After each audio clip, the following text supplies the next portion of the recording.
কিছু কিছু মানুষ আছে আপনাকে ছেড়েও যাবে না, আবার ধরেও রাখবে না।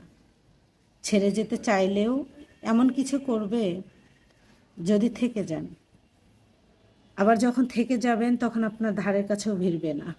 এই থেকে যাওয়া ছেড়ে যাওয়া, এই মাঝামাঝি যে ব্যাপারটা, এই ব্যাপারটা ভীষণ কষ্টদায়ক।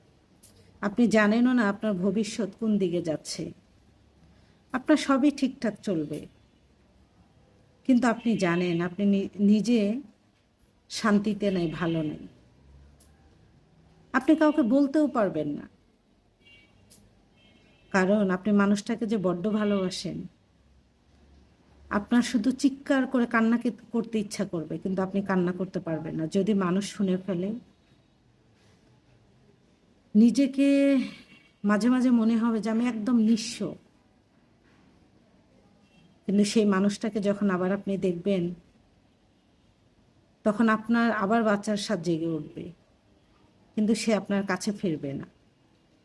সে সবসময় ওই যে আপনি যখন যেতে চাবেন এমন কিছু করবে যদি আপনি থেকে যান। আপনি কাউকে বলতে যাবেন, আপনার যার জন্য এই সিচুয়েশন তৈরি হয়েছে, যার জন্য আপনি কষ্ট পাচ্ছেন, আপনি তাকেও বলতে পারবেন না। কারণ এই সম্পর্কটায় আপনার যে বড্ড মায়া, এখানে শুধু দীর্ঘশ্বাস ছাড়া আর কিছুই করার থাকে না।